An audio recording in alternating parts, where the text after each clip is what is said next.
It's absolutely unbelievable. The United Nations compound with all its inviolability, with all its privilege and immunity. And despite that, they enter into the compound, destroying the compound. It's an extraordinary, flagrant, defiant violation of international law.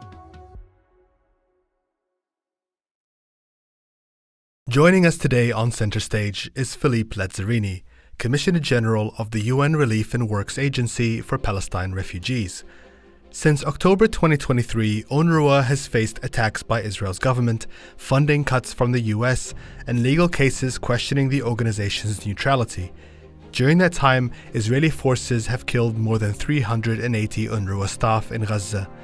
In this episode, Lazzarini discusses Israel's ban on UNRWA, what dismantling the agency would mean for Palestinian refugees, and why he thinks it will have a chilling impact on international law.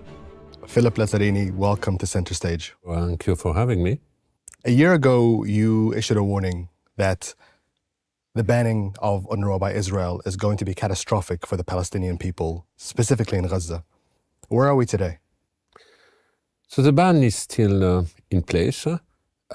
It has constrained our ability to bring assistance and relief in Gaza. But the ban per se has not prevented the agency to continue to provide critical services such as primary health care, public health, or even resuming some learning and education for the children in Gaza, activity we have restarted when the ceasefire has been put in place.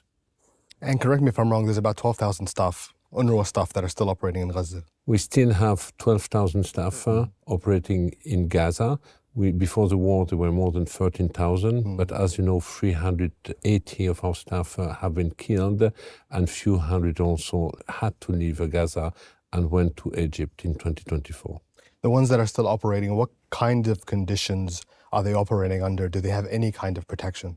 They're also struggling every day to cover their basic needs. But despite that, they remain committed to the population. You might remember before the ceasefire, we had the deepening hunger in Gaza, this man-made famine. And our staff basically was suffering like anyone else. We had people at work in our health center who suddenly had also to faint. So I would say today, our 12,000 staff who plays a critical role for the population in Gaza are sharing their daily struggle. We are speaking a few months into the beginning of this ceasefire, which was signed in October, agreed upon, and we're now in the second phase of it. Part of that was meant to be a promise to open and unlock all international aid into Gaza. That included medical supplies, that included materials, humanitarian assistance. Has that come to fruition? It has not come to fruition the way anyone would have expected. During the first phase, it's a good thing that all the hostages and bodies have been retrieved and sent back to Israel. But when it comes to the assistance, beside having more food available in Gaza, very little else has come in based on what's really needed in Gaza. So we are still struggling. We had the winter, for example. It was very cold. The shelter were totally inadapted. When it comes to non-food items, when it comes to reconstruction or rehabilitation material, very little has entered into Gaza. So I would say beside basic food, every day looks like a miserable day, and it's a struggle for survival for the people there. And also the attacks against Palestinians by Israeli forces haven't stopped since October. There's been hundreds of people that have been killed since the implementation of the ceasefire. Can we really describe this as a ceasefire? Well, it's a ceasefire by name only. Since the ceasefire, nearly 600 people have been killed. Even this week, we had an UNRWA staff who has been killed. So I would say despite the ceasefire, people in Gaza continue to fear to be killed either by bombardments or by snipers. And of course, UNRWA doesn't only operate in Gaza, it works in Jerusalem and the West Bank. In December, that Knesset bill passed allowing the Israeli government to seize UNRWA's assets. And just a couple of weeks after that, we saw the demolition of part of that headquarters building in Jerusalem. What did you make of that? I mean, it's absolutely unbelievable. We have seen this scene of the authority of Jerusalem, together with the police, together with the minister of the government, together with lawmaker, storming the compound. I just remind that this is a United Nations compound with all its inviolability, with all its privilege and immunity. And despite that, they entered into the compound. They were almost disputing to find out who should take the credit for destroying the compound. And as you know, a few days later, it has been set on fire. The symbolic behind it is we just want to annihilate any trace of UNRWA presence in East Jerusalem, which is also a way to get rid of the Palestinian refugee identity and memory in East Jerusalem. But beyond that, it's an extraordinary, flagrant, defiant violation of international law. And if we tolerate this to happen in East Jerusalem, it might happen to any other UN agencies or international organization, or possibly even a diplomatic mission. If we tolerate this in Jerusalem, with more than 68 conflicts across the world, this could also happen anywhere else in the world. Look at what happened only in Gaza and the trend. We have now 37 international NGOs are not allowed to go to Gaza. So once you have created a precedent, others will follow. And tell me about the West Bank, because it hasn't gotten as much attention as what has been happening in Gaza. And there are a lot of work that UNRWA staff have been doing in Palestinian refugee camps in the West Bank. Are they able to still continue to do that work? First, it is true that not enough attention is being brought to the West Bank. It's a kind of silence war taking place in the shadow of Gaza. There have been an acceleration of a settlement expansion. The settled violence has gone unabated in total impunity. And we have also heard this week the government also adopting a new set of measures, which is also accelerating the quasi-de facto annexation of the West Bank. In this context, and despite the violence, and despite the fact that we have also observed the largest displacement of Palestinians since '67 following security operation in northern West Bank, in Tulkarem, in Jenin, UNRWA continue to operate its school. We have nearly 40,000 kids in our primary and secondary schools. We continue to operate our health centers across the West Bank, and we are also active in providing social safety net to the poorest among the Palestinian refugees. The antagonism between Israel and Israel's government and UNRWA goes back many years. In 2017, Prime Minister Benjamin Netanyahu said that UNRWA needed to be dismantled, and he didn't see a reason for it to exist outside of the UNHCR, the High Commission for Refugees. Why do you think the role of UNRWA is so important? Well, first, UNRWA is here to provide human development services to one of the most destitute populations across the region, being the Palestinian refugees. Secondly, UNRWA is supposed to be a temporary organization, but it has been a temporary which has lasted for more than 75 years, only because for the last 75 years there haven't been any lasting and fair political solution for the Israeli and Palestinian conflict. Now, it is true that politically there have always been detractors who wanted the agency to disappear, because through its disappearance, that means solving once for all the refugee statute, and through this also the issue which needs to be addressed politically of the right of return. But this is definitely a shortcut, because even if the agency would not be in a position to provide its services, the statute of the refugee will remain. To change the statute, you need a lasting political solution.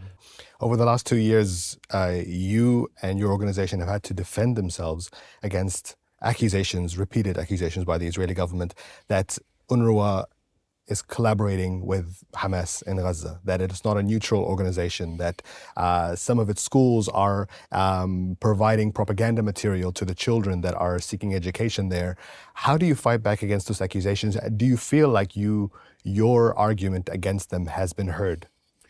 There have been a fierce disinformation campaign, there is absolutely no doubt. Now, it is true that when October 7 happened, a member of the government of Israel have said, Hamas is Gaza, Gaza is Hamas, UNRWA is Gaza, so UNRWA is Hamas. And UNRWA became an objective of the war. We have always been extremely clear. We do not operate in a no-risk environment, but we have a zero-tolerance policy. So whenever we had material to investigate, we have investigated, but over the last 2 years, we had multiple allegations, which never went beyond the allegation, without providing any substantiated information which would allow the agency to act and to investigate, despite multiple requests at every level, and not only with the government of Israel, but even with the country who might have this privileged information that apparently no one really have. And you mentioned the 380 UNRWA staff that have been killed in Gaza, and those accusations from Israeli officials have been used to justify their killing. Oh, this is total nonsense. You cannot kill 380 humanitarian workers. In total, there were more than 500 if you take into account also humanitarian workers of other international NGOs or humanitarian organizations. But look at the media also. More than 200 journalists have been silenced and killed in Gaza. They have not been killed because they are agents of Hamas. And I think one of the reasons behind this also is to silence voices. Why are we 2 years after the beginning of the war still in a situation where independent international media cannot go in Gaza to report independently or to report in supporting our colleagues on the ground who have done an absolutely heroic job so far? I want you to help us really humanize who some of these people are. Oftentimes, numbers get thrown around and they're hard for people to connect to. Is there anyone specifically that really stays with you? Somebody that you met when you were in Gaza that has been killed as a result of their work as part of UNRWA? I mean, our staff are the teacher, are the nurses, are doctors, are members of the community who have a family like you and I, who are just dedicating their life, hoping a better future for their children or grandchildren. They're hard workers, very well integrated in their communities. I was the first time in Rafah weeks after a total sealing of Gaza, visiting a school. And the school was hosting already thousands of displaced people. They were living in angst. They were dispossessed of everything. And I had this little girl coming to me, begging for a sip of water, for a piece of bread, empty eyes, telling me that this is her school, a place where she used to teach and play, and today it's a place where she is begging for a sip of water. This is something which has ghosted me until now. And your organization has been disproportionately tasked with taking care and feeding millions of Palestinians since 1949 when it was established.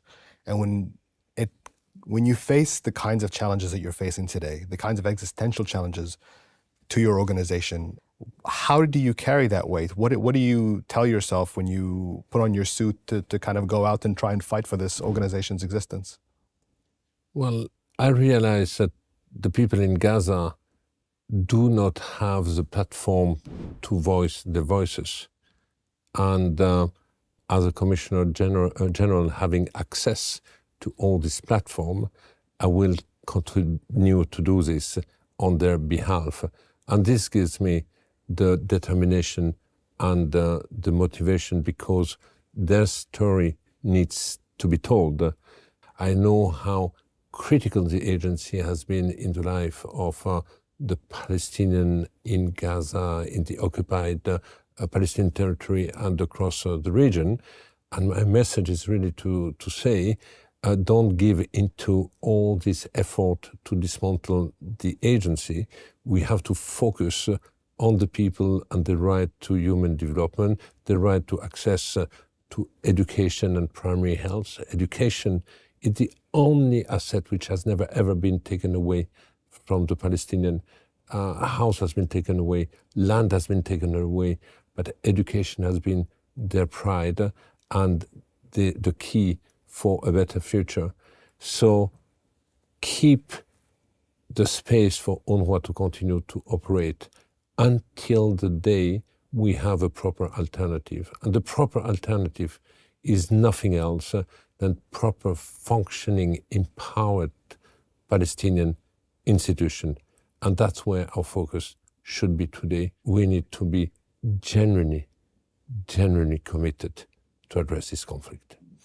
Part of this ceasefire agreement is the U.S. stepping in and really taking an administrative role in the future of Gaza under this Board of Peace, which Donald Trump is the chairman of. They have appointed a Palestinian technocratic committee. Are you coordinating with them on the ground? Is there a communication line between you and this Board of Peace? We're in contact with a member of the technical committee who will be in charge of the day-to-day services to the population. There is no doubt, by the way, that the future of Gaza has to belong to the Gazan, and the Gazan has to be part of designing their own future, and still Gaza has to be and should be part of a future state of Palestine. What do you make of the Board of Peace?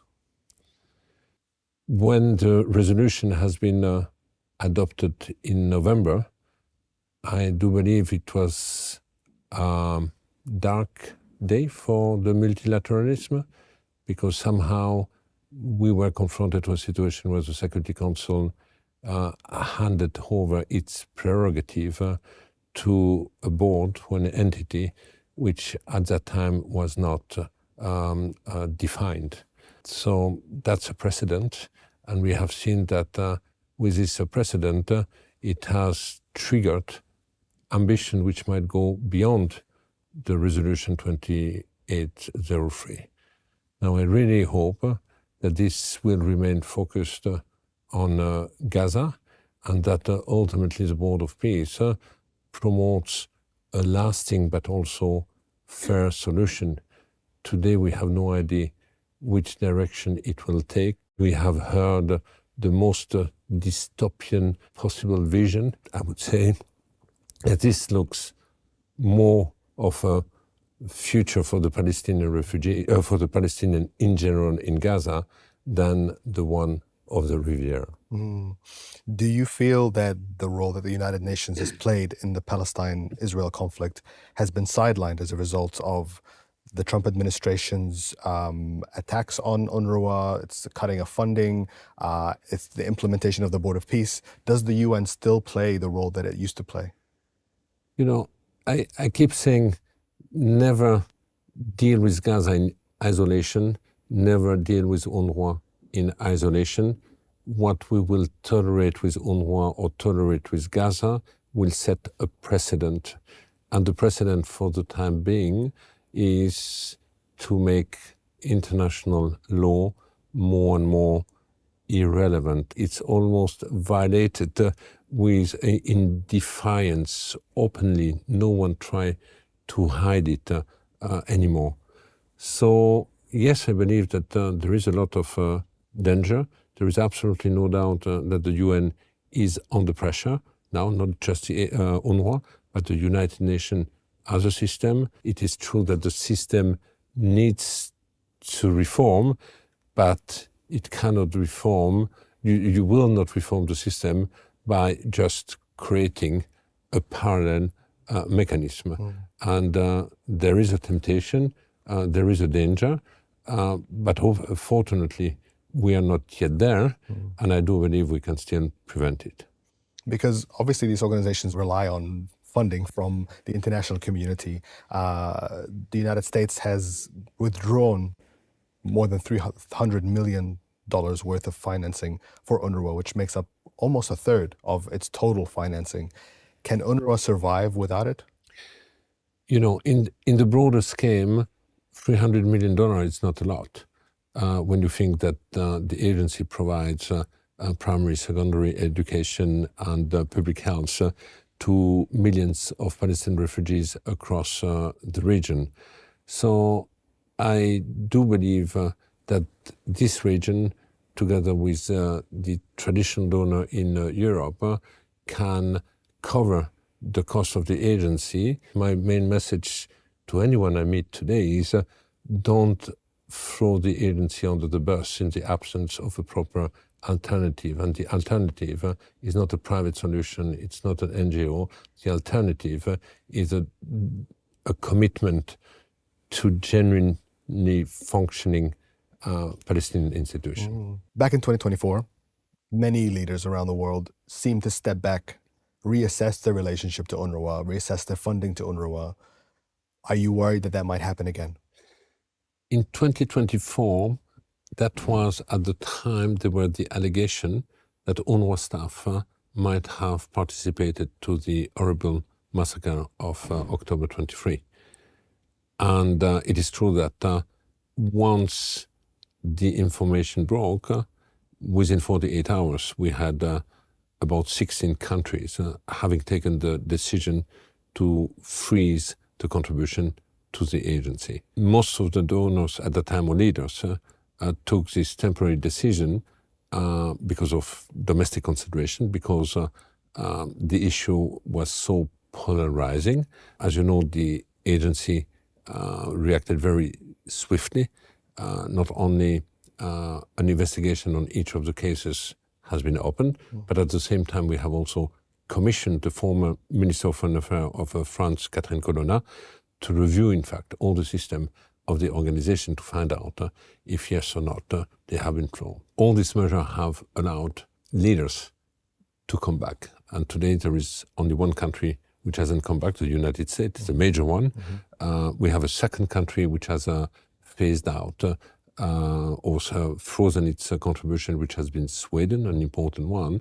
But all the other countries are still supportive. Now, having said that, it is true that whenever there are elections in a donor country, I look at the election with a lot of anxiety, because depending on the outcome or the nature of the coalition which will be put in place, we will know whether yes or not the country will continue to support the agency.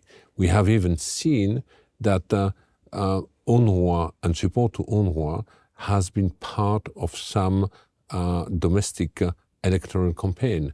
There have been countries where political parties have clearly indicated that if they win the election, the first thing they will do is to stop the funding to the agency, possibly move also their embassy to Jerusalem. So yes, we are very exposed also to domestic politics. And finally, do you feel like the way that we think about international law today has changed? I have been struck over the last 2 years how openly defiant Israel has been, how openly some politicians justify violation of international law. In the past, international law was violated, no doubt, but we always heard argument explaining why it was not, or what will be done to make sure that it won't be repeated. It seems that we have reached a kind of a breaking point today. No one feels the need anymore to justify it. And I think what we have seen in Jerusalem in our compound with a minister of the government and the lawmakers who was at the origin of the anti-UNRWA law jubilating while storming, destroying a compound which benefit the inviolability, privilege and immunities shows that we have reached a level which I would never have expected. And what does that mean then for the way that we should think about going forward, what international law means, what the UN means, what an organization such as yours means? Well, I mean, multilateralism or international law are instruments to regulate the relation between the states. And I truly believe that we cannot be in a situation where we have none of this instrument. What would it mean? Would it mean that we talk about a new era where the law of the jungle will prevail? But this is nothing else than the law of the most powerful. This is opening the door to an uncharted territory, bringing us back to the darkest moment of our common history. So I'm still confident that while international law and the UN are under assault, that a reformed UN will re-emerge. And even if we want to rethink international relations, we will certainly end up with what our predecessor have ended up with, being the existing international law instrument. Philippe Lazzarini, we appreciate your time and your insight. Thank you for joining us today on Center Stage. Thank you. Thank you for having me.